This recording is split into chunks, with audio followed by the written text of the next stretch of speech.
at a high school dance, all caught up in a trance.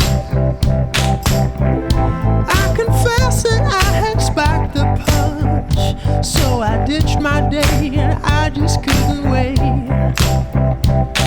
I love you from the start. The universe slowed down to a halt. Our first kiss was fine as art. I just came running when you called.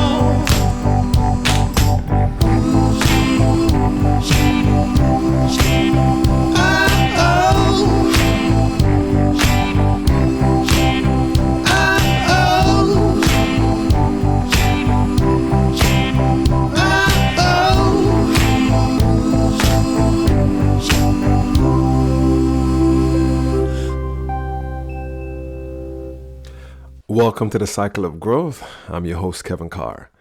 Now, yeah, you are correct when it said that I'm going to teach you how to solve your love problems for life. And I mean that. You see, this is no ordinary podcast. This podcast, it's not designed for you just to come here, listen, feel good about yourself, and then you move on. No. This podcast is designed for you to do some homework, to do some real work, to get it done. Because when I say that I'm going to teach you how to solve your love problems for life, it means that you have to be a student and you have to learn and you got to do homework.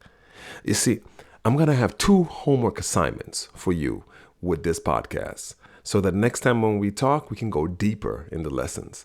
Now, the first homework assignment, if you look in the profile, you're going to see the workbook. Now, that workbook is going to have 2 assignments in it. The Enneagram assignment, which I'm going to go over what the Enneagram is today. And also you have the healing cycle. And that one is very important also for you to learn, because the healing cycle is going to show you how to diffuse all those trauma. It's going to show you how to actually go ahead and diffuse those so that you don't have to hang on to those anymore. And when you diffuse it, it makes it so much easier going forward and dealing with trauma. Okay. And the second homework I'm going to get to at the end of this when we talk about the Enneagram. Okay. So buckle up, get yourself ready, because we're about to go in it right now. All right. Now, let me ask you 2 questions. First, how well do you know yourself? Now, be honest with yourself now. Do you know what, turns you on? Do you know what turns you off? Do you know what makes you angry? Do you know what makes you sad? Do you know the type of pattern that just keeps on repeating over and over in your life? Do you know the type of men you like? Do you like the good boys? Or do you like the bad boys? The ones that pull up to your house in a bike. Boom, boom, boom, boom, boom. Get on, girl. Of course. Be honest with yourself. Then second question, how well do you know your friends? Which one of your friends are the type of personalities that, do things that you don't like? Which one of your friends have the personality where it's always about them? Which one of your friends are the ones that's so helpful that she'll always be there for you no matter what? How well do you know your friends? Because you know what I'm talking about. There's a friend that no matter what happens, it's always about her. You can have your birthday party and she's showing up to your birthday party talking about how phenomenal she's going to make her birthday party. Well, when I have my birthday party, I'm going to have a balloon over there. I'm going to have a brand new couch over there. I'm going to have dogs juggling. I'm going to have all these things going on in this thing. My party's going to be phenomenal. You're going to be like, girl, this is my shit. What are you doing here? Like, how well do you know your friends? Because, each one of your friends, if you take a minute and look around it, they got their own personality. And the reason why I'm asking you that is because there's something out there that's called an Enneagram. Now, if you ever heard of it before, it's an ancient system, kind of like a tool that tells you a lot. It goes into a lot of things. But what we're going to use it for now is to go over the personality types. You see, the Enneagram teaches you that there's 9 personality types.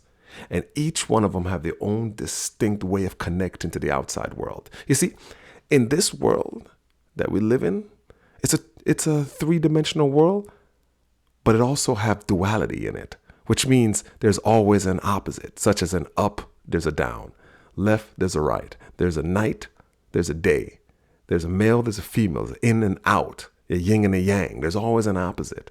So there is an inner world and there's an outer world. And in your inner world, there's 9 personality types. And the way that you connect to the outside world comes through one of those. And now with the 9 personality types, they're broken up into 3 centers of connection: the mind, the heart, and the body. You see, the mind, it connects to the world by thinking, which is the personality type, the 5, 6, and 7. The 5 is like the investigator. The 6 is like the loyalist, the trooper. The 7 is the enthusiast, the person who's just, have a whole bunch of thoughts in their head and never really get anything done. That's the 5, 6, 7. That's the mind. Then you have the heart. They connect through emotions. That is a personality type 2, 3, and 4. 2 is being the helper, the kind of person that's always just give no matter what. More of a mentor figure, a mother figure. Then you got the 3, which is the achiever, always performing, always got to be in the spotlight. The type of friend that we talked about, the one that's at your party talking about how great her party is going to be. And then you also have the 4, which is an individual person, kind of like an original person, an artist. That is the heart. Then you have the body, which is the 1, 8, 9. 1 being the reformer, a perfectionist, an idealist. The 8 being a challenger, a fighter, someone who just always want to get mixed up in it. The type of person.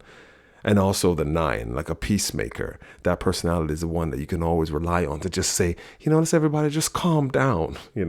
Why can't we all just get along? Just relax. Let's not fight. That type. Those are the 3 center of connections.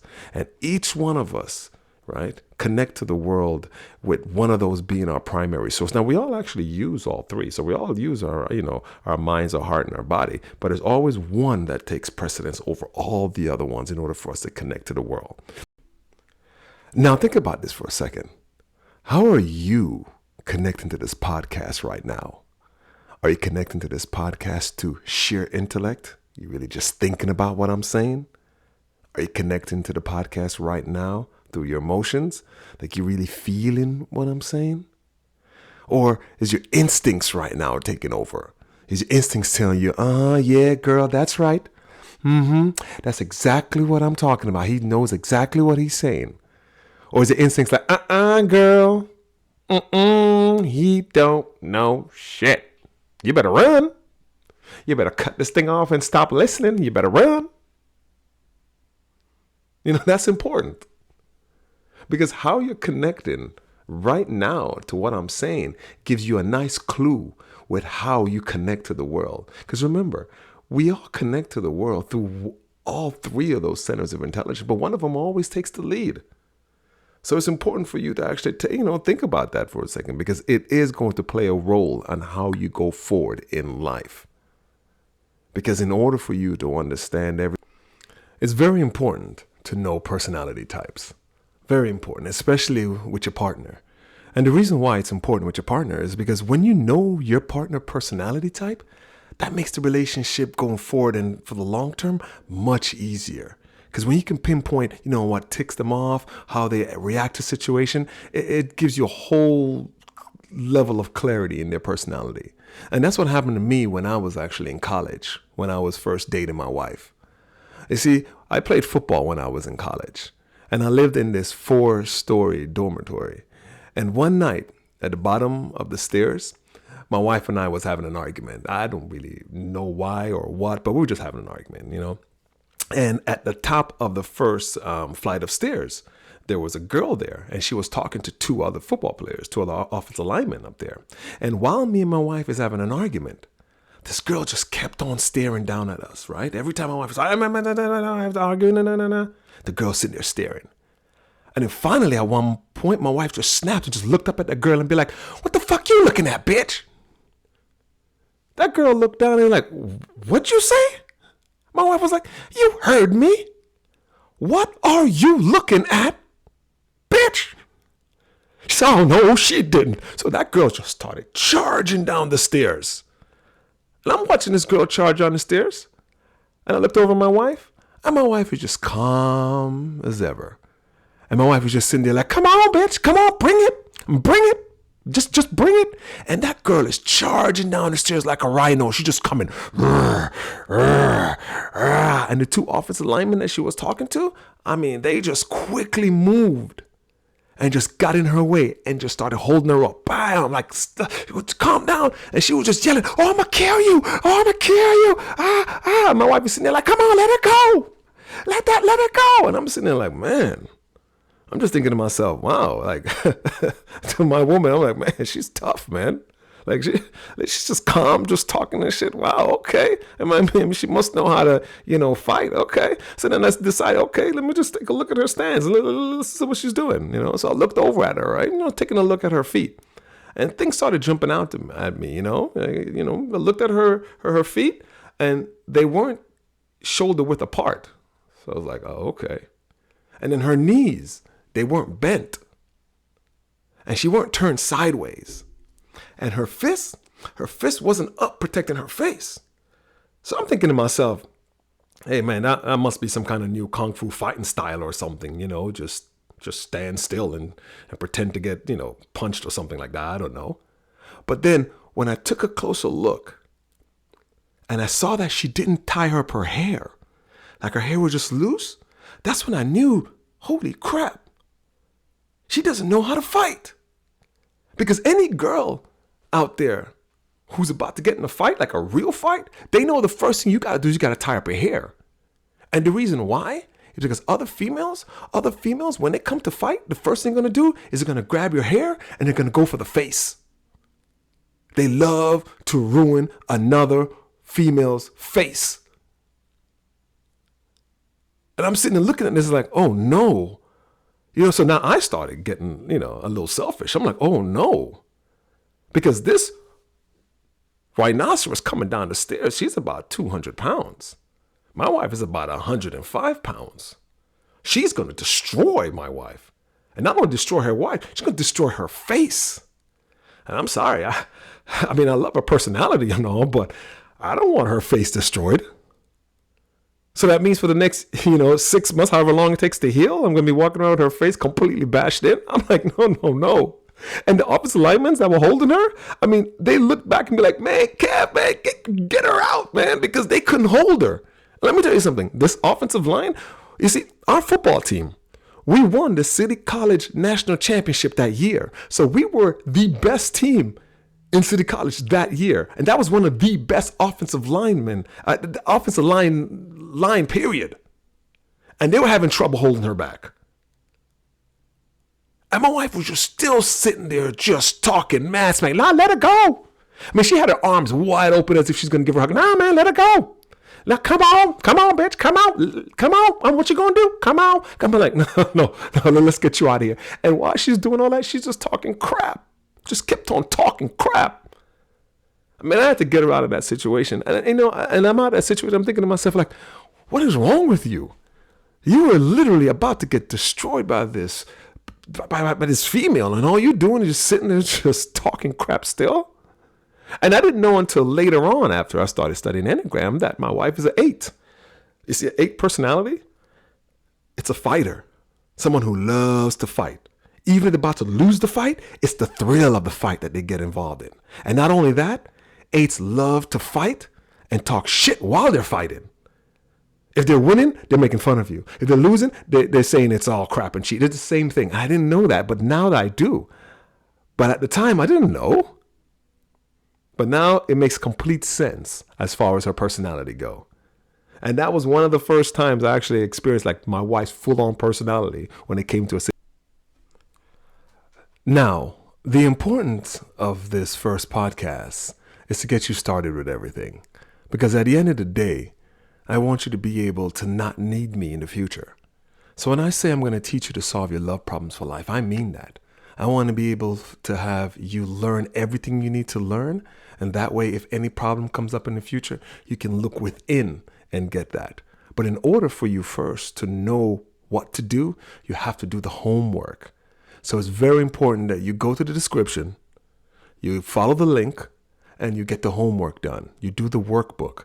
The workbook is going to work on the Enneagram test to get your number, and also it's going to help you with the healing process. It's going to show you what to do in the healing process to be able to, get rid of the trauma, or how to get rid of the trauma.